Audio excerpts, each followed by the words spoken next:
All right, so the first day of Ango, everything has shifted from 24 hours ago. Can you feel it? We've all entered into this intentional space. It's going to carry us for 3 months. I found the entering ceremony to be very powerful. I really saw each of your intention, each of your sincerity, standing here and expressing your intent. I'm very grateful. Oh, yeah, the sincerity of your aspiration comes through. You wouldn't be here for this session if you didn't, deeply want to actualize your true nature. I'm appreciative of that. So now the power of your aspiration will help to carry you forward, and the power of the group's aspiration will also help to carry all of us. This becomes a very doable venture when we all practice together like this.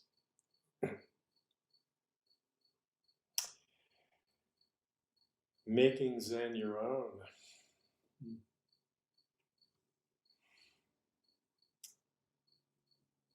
In order to make Zen your own, you have to accept yourself completely. Completely. All aspects of yourself. The good, the bad, and the ugly. The deluded, the confused,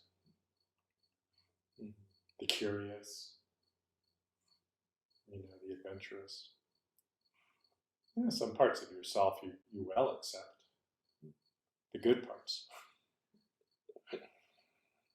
The accomplishers and the kind and generous parts of yourself, or qualities that you possess. It's easier to accept those parts. It's the other parts, the parts that you have a judgment about and others have a judgment about, that don't feel good, that are uncomfortable, unpleasant. It's harder to accept in ourselves. But these are the ones that really need attention. All parts of yourself need attention, and they need attention from you. It's important to be recognized and appreciated by others, by your friends and your teachers and your family and colleagues. That's important, but it's most important that you see yourself fully and wholly, and you accept yourself fully and wholly. Without you accepting yourself, it doesn't land from someone else. It doesn't matter who it is. Right? It can be the Bible, it can be your teacher, it can be your parent. You've had Zen teachers telling you for as long as you've been practicing that you're the Buddha. Completely. And you may believe it, some, but you have to see it. You have to be it. You have to put your seal on that nature. No one else can do it for you.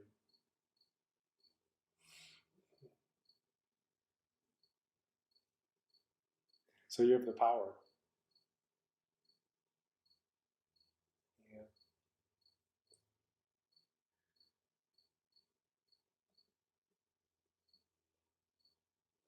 This process happens, slowly, then quickly. Then slowly, then quickly. Then quickly, then slowly. Meaning, don't put a time frame on it. But also allow it to happen slowly if it's slowly, and quickly if it's quickly. And know from generations of practitioners that, yes, it does. Okay. So you may have glimpses, and then they fade. And then you have even deeper experience that lasts even longer, and then that fades. And then you have big breakthrough acceptances of yourself, knowings of your true nature.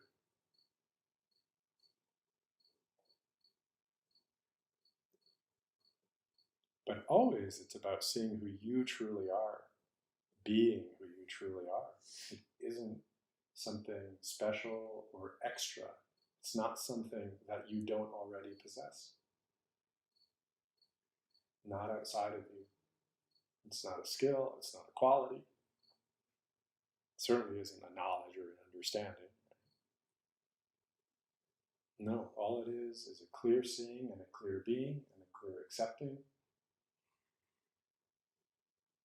fully with your body and your mind of who you are. And our practice is so simple in a way because it is about just paying close attention to yourself every moment of the day, no matter what you're doing. Because you're always showing up.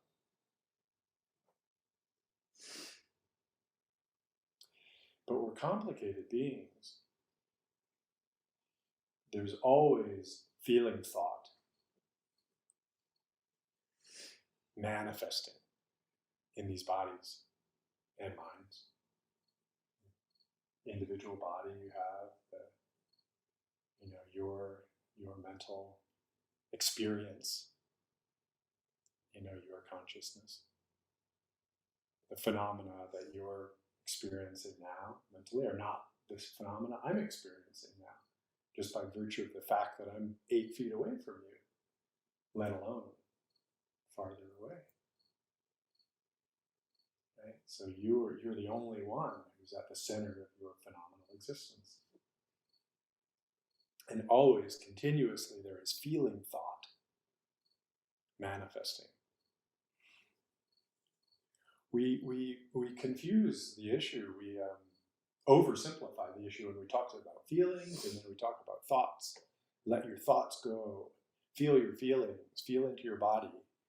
Those are good beginning pointers to doing meditation practice. Okay, but I've come to feel that I don't want to talk about them separately anymore. I want to only talk about feeling thoughts. Always and only. Because really it is formal Buddhist dharma that there is a physical component to all mental phenomena and a mental component to all physical phenomena. That's actually like high dharma, which I haven't given as much real depth to up until now. So now I'm going to start.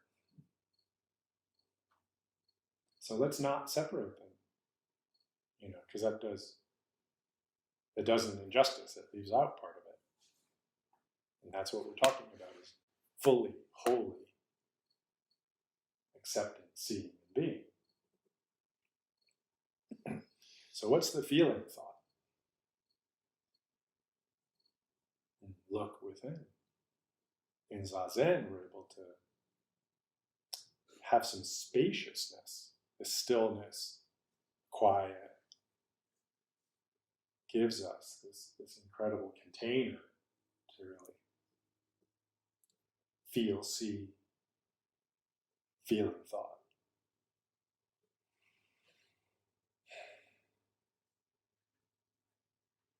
Right? What's arising? What's arising now? What's arising now?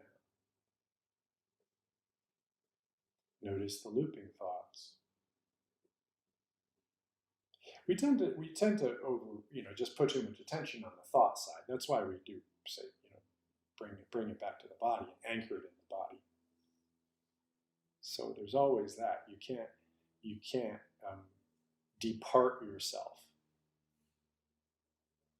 into the realms of the mind. You have to reground yourself always when you find yourself doing that. That's why breath practice is so core, fundamental to Zazen. Always anchor in your body.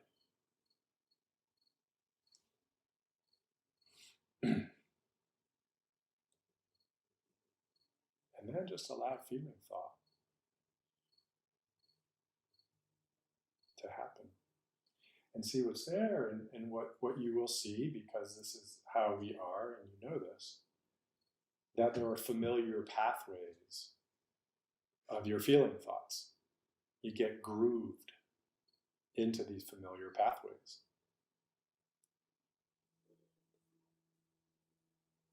And the familiar pathways are there because of habit, conditioning. You know, perhaps something happened in the past that kind of kept you away from certain areas, right? Kind of disincented you to explore or feel those things. Yeah, conditioning. Yeah, or you just got familiar with certain habit patterns. And the familiarity itself feels good. So it becomes a go-to thought pattern, a go-to avoidant behavior pattern.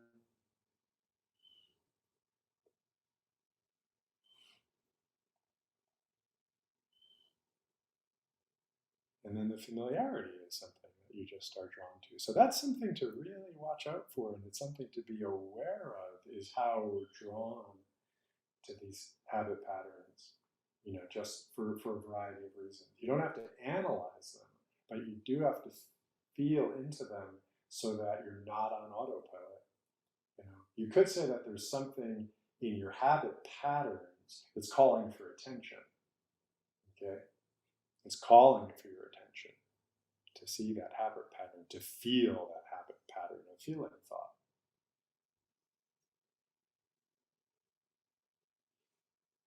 And we come up to this intimate encounter with that layer, that familiar layer, and then you start to feel that, oh, there's something on autopilot here. This is not responsive to the moment right here. This is something else. Right? And then you can recognize that that pattern has grooved you.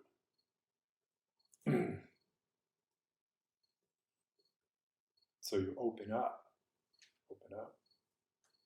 from there.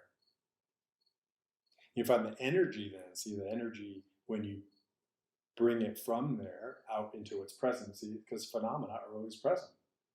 So you bring your attentional energy to what is, and wow, there it is.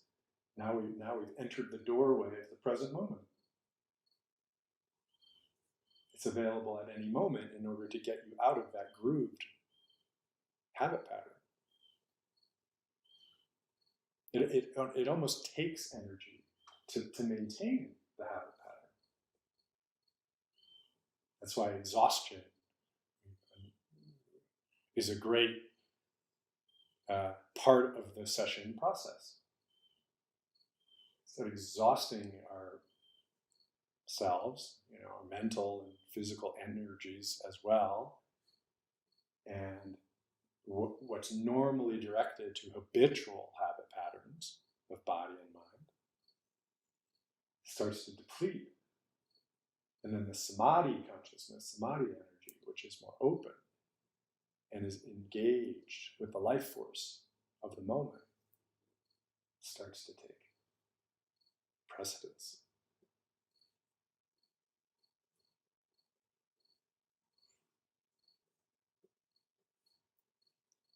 So do accept yourself and feel, meaning allow yourself to feel and allow yourself to see. And when you do that, things shift.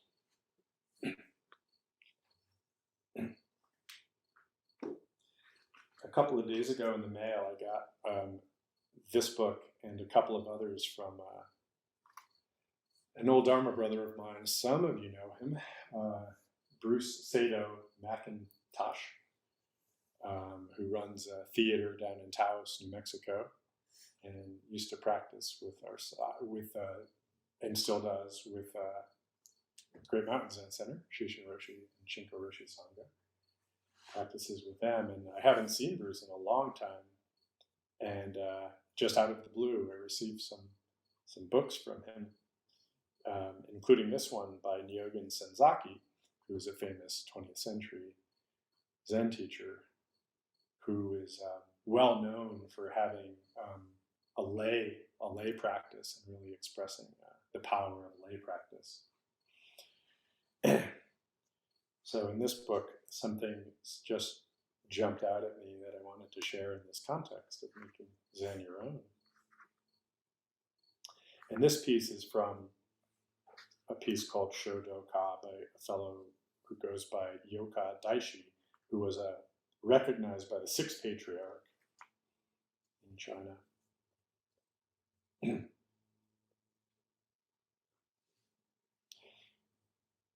Do you see that Zen student? They've forgotten what they've learned, yet they practice easily and freely what they have learned, and also what they should learn. They live in equanimity, calmly and contentedly. They're free of all care, yet they act naturally and reasonably. They neither strive to avoid delusions, nor search after the truth. This is the part I wanted to focus on, because I don't want you chasing after equanimity. In order to be a Zen student, you have to chase after equanimity. No. This is the part. Neither striving to avoid delusion nor searching after the truth. They know delusions are baseless, and truth is themselves. They see the true nature of ignorance as Buddha nature.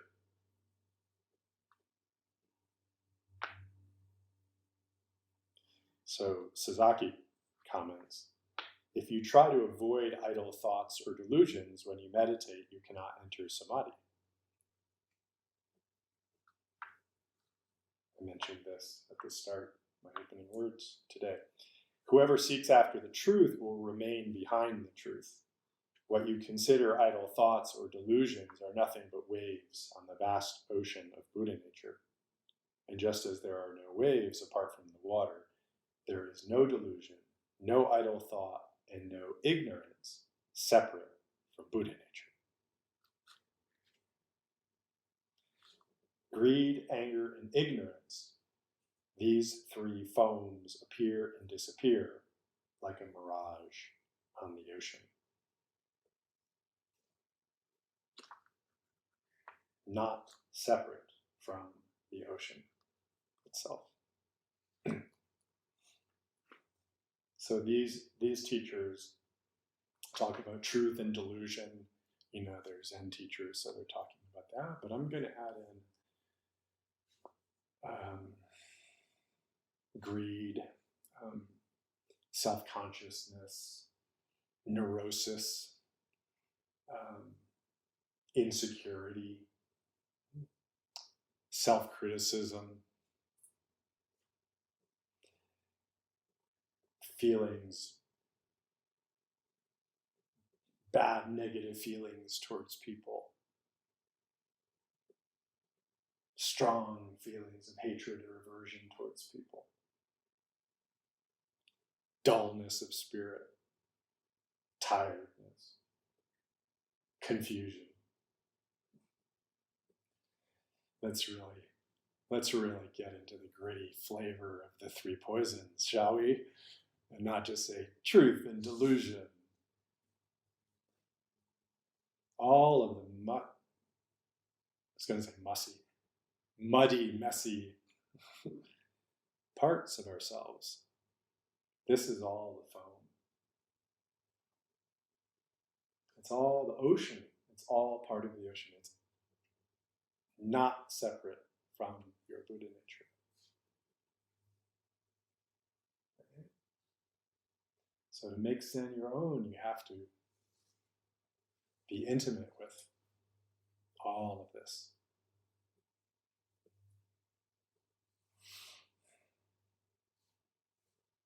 Yeah, don't try to become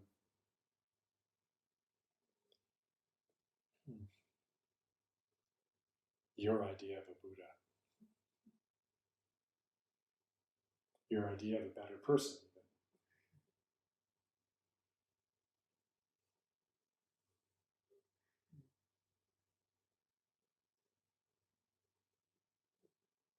you have a vow and an intention.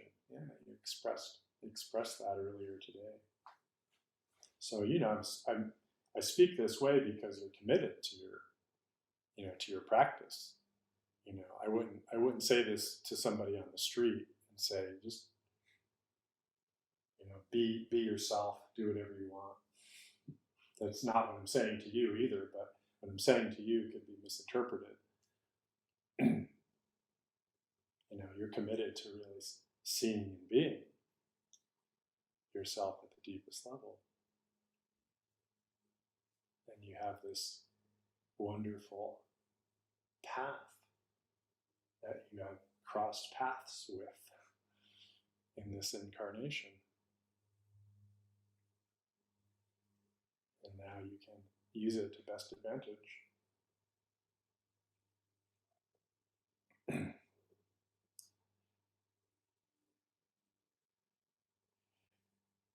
One of our Sangha members is spending this Ango and making Zen her own in the form of a pilgrimage.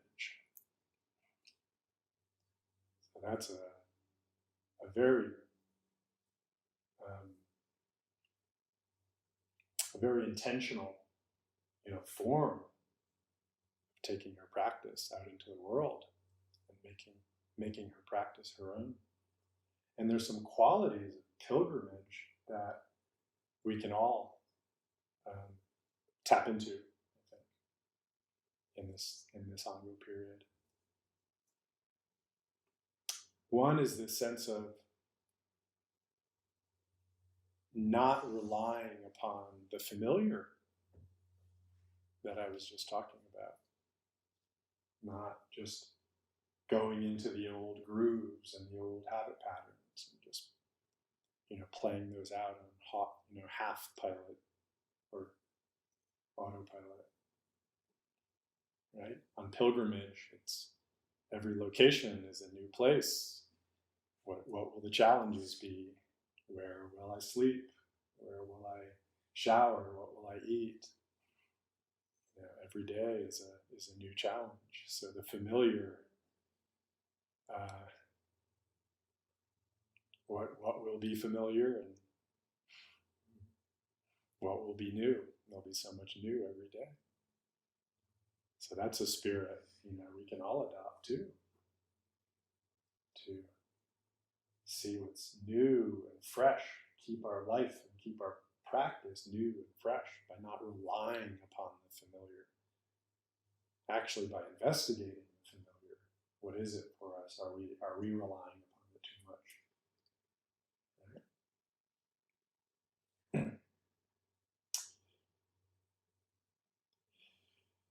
There's quite a discipline required of this pilgrimage when one takes an outward pilgrimage. Keeping the vehicle tuned, keeping the cats fed, keeping everything working order. Boy, I mean, on the one hand, you may fantasize about the freedom that our pilgrim will be experiencing, and there is something there, yeah. But don't ignore the discipline that she's going to be required to maintain in her practice and in her life as she maintains the body and the vehicle every day. Right? So this is a spirit too for us. Maintain that discipline of maintaining as if each day is new, as if you don't know what you will face in this day, because you don't.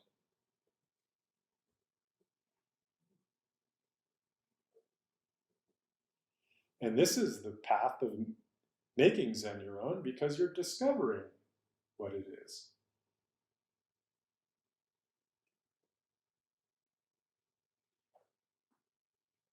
And the best way to accept yourself is to be yourself. And when you put yourself in, new situation or see what is new in the moment, even though externally it might have the same form, then you see what your response is.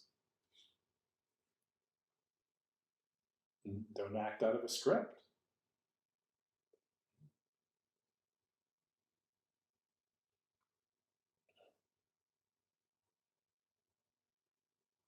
This way you can really make your practice your own if you take every moment of every day as an opportunity to ask, what's going on here? What's going on here in this situation? Not out there. Not what is that person saying? Do I understand it? You need to be doing that, of course, to function. But that inward turn where you're continually, what's going on here? What's going on here? How am I responding to this? Oh, okay, yeah. Then the outer stuff, it almost can flow, just flow and be responsive to the outer stuff. But that inward turn, always, people feel this so strongly when you're interacting with them, and you're not just obsessed with like meeting them in a certain way, right? But actually you're tuned in to how you're responding to the situation, and they're picking this up. Wow, there's a deep listening going on over there. They like hear me, but there's a lot internally that's going on.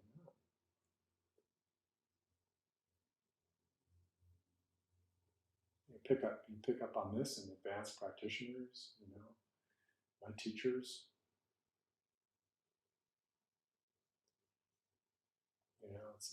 It's not always, maybe not even only about, or mostly about, what they say and what they do.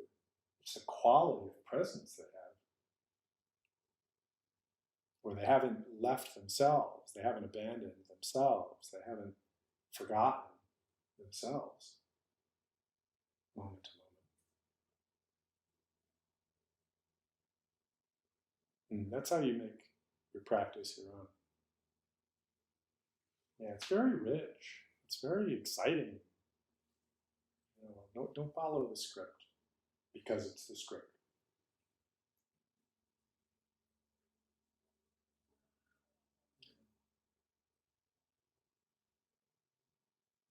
Okay, enjoy your practice.